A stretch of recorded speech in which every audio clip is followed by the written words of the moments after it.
What's up, everybody, and welcome to my Impact Wrestling review. A lot of things to talk about from the fallout from Sacrifice last Saturday night, and what does Impact have planned for this week moving forward from Sacrifice now going into Rebellion, I should say. We do kick off the show, though, with the new tag team champions, Finn Juice Robinson, and David Finlay, as they won the titles last Saturday from the Good Brothers, basically having a match to kick off the show against Team Triple XL. Quick win for them, I should say, but then right after the match, the Good Brothers came out. Carl Anderson saying that loss shouldn't have counted. This is all Gallows' fault. He was hungover. And basically, Carl Anderson said that I've been too exhausted. I've had to homeschool my kids. I got to help my hot Asian wife out. Did he cheat on his wife or some story about that was happening a while ago? I don't know. But moving on, though, they wanted a rematch for those tag titles, but Benju's basically said we got to go back to Japan right now. But we'll be back in a month, though, and you'll get your rematch in April. The Good Brothers tried to attack them, but Finn Juice got out of the ring then. Basically, Scott D'Amore gave them their match for Rebellion coming up because they are currently in New Japan right now for the New Japan Cup. I'm going to say a little bit more about that in a second. So they will get their title shot in the next month, okay? But Tommy Dreamer came in saying, there's a problem right now. So the tag titles are not being held hostage for the next month in Japan, huh? And Scott D'Amore basically went on to say, hey, man, hey, I'm content working with a company again that's hated us for years. So now we're doing business again, okay? It's not like, we're going to put the company out like, you and Paul Lee did the ECW and whatnot. But Scott D'Amore basically went on and said, Hardcore Justice is coming up. And I got the show, the card booked right here. So you want to look at it? Basically, Dreamer wanted to be the commissioner of it. So he left the office reading the card saying it's a good card and whatnot. Couple things to say from this. Number one, okay, now currently, yes, Finn Juice are in New Japan right now with the New Japan Cup tournament that's going. I would expect to see the tag titles on that show because I know they've been mentioned on New Japan because I saw Jay White's promo and he did mention that, Finn Juice were the tag team champions. I don't know if they have the belts over there or whenever they'll show up with them, but I'm going to assume that they will show up with those tag team championships on there, okay? I don't know if they'll defend it over there in Japan, but then again, it's like a month, so they'll be right back to defend it against the Good Brothers. So I would at least expect to see those tag titles on New Japan Pro Wrestling during the New Japan Cup. I haven't seen the belts, but then again, this show is taped, so I can't really tell at the same time. Also, unless they, I don't know, Impact take some footage from New Japan and post it on TV with them showing match that happened in New Japan if everybody doesn't have the New Japan World and whatnot. So probably something like that. Next, though, Violent by Design came out with their new member Rhino. I forgot Rhino had that Call Your Shot trophy. And basically, he went against Jake something. Storm and Saban were out there with him. Quick match, I should say. Rhino basically destroying him. Doesn't really look that different in Violent by Design. Kind of have the same gear, so not much of a gear change.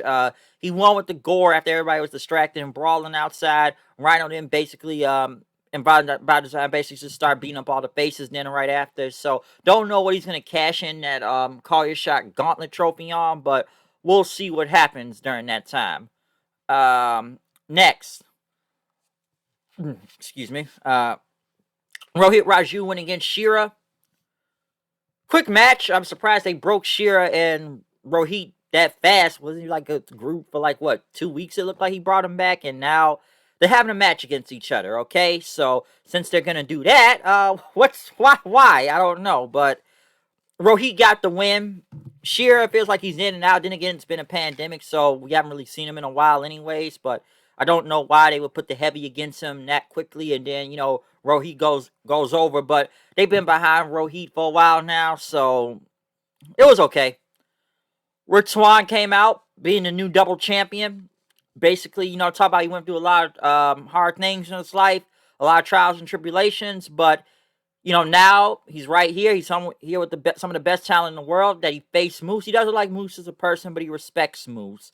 And talk about I beat you to become a double champion. I partied on Sunday. I partied on Monday. But now I got to deal with a bigger problem. And that name is Kenny Omega.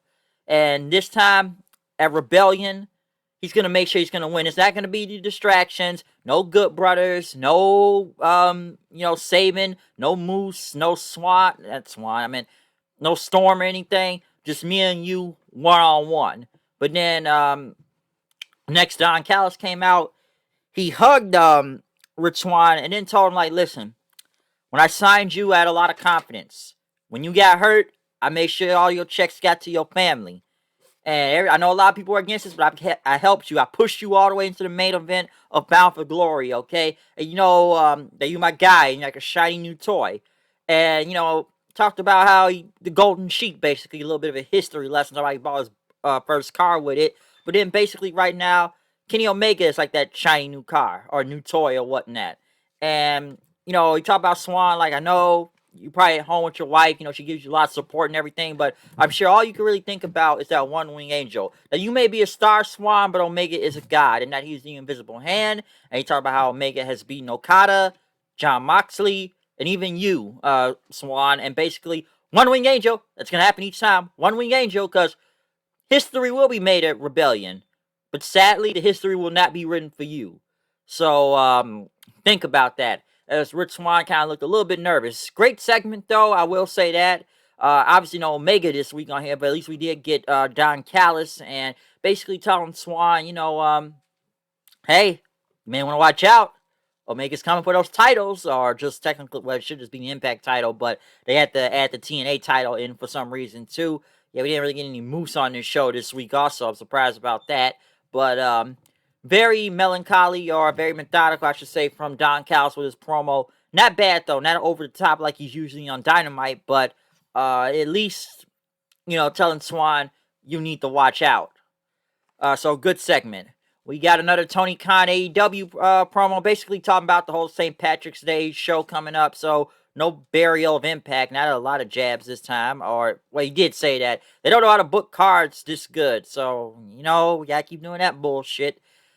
Matt Cardona and Eddie Edwards were backstage talking. Brian Myers came in and he says, listen, I know you guys are conspiracizing against me, okay? And listen, this is my thing.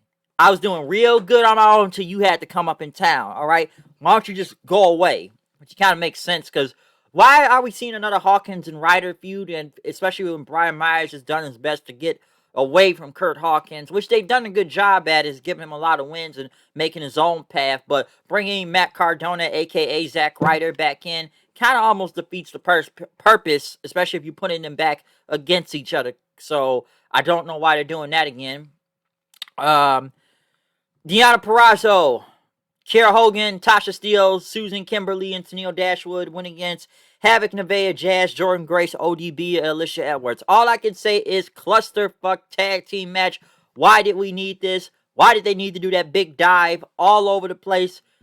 I don't know why they did this. Like, obviously all these women can be in different feuds right now, so I don't really understand the point of putting everybody in this, what, 8-woman tag, I think? Well, basically, they did a whole roster when you think about it, okay? So, it's not much I could say from this. It was just a tag team match, okay? That's all I could really take from it. And, you know, who got the win right here? Like, Jazz and them got the win since she hit a STF on Kimberly. So, I don't know. Just random tag match, okay? Very, very random tag match. Ace Austin was in the back, talking about he's X Division champion again. And he was undefeated till TJP came in, but now he got his payback at taking down TJP and taking the title from him. But the next thing you know, Chris Bay and Josh Alexander saying they're next in line to get a title shot. TJP showed up, but Ace Austin like, no, back in the line.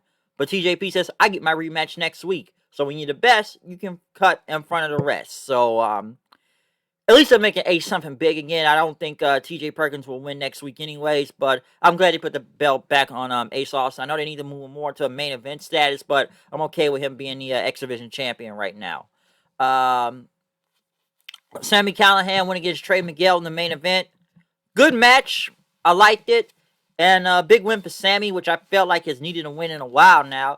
Trey Miguel, I know they've been kind of repackaged, rebuilding him, but obviously I don't think this feud is over yet. After, you know, Callihan getting the win and whatnot. But I'm just kind of glad he's gotten the win. Because Callihan, he has not been the same ever since the whole damn Tessa Blanchard bullshit. he has not been the same, okay? It looks like they're trying to know what they're doing with Callihan, but at the same time, they don't. This man never even got his damn rematch for the world title, okay? I wish they would have done that. So hopefully soon they can get Callihan back in the main event and build Trey, Miguel into something. But I did like the match, though, okay?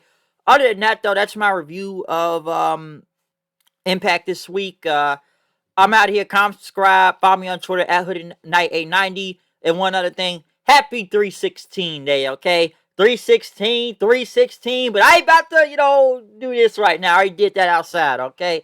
Where I don't have to mess up, the house and everything. So, give me a hell yeah! I like doing that. So, yeah, I'm out of here. See you guys later. See you for NXT and AEW review. I'm out. Peace.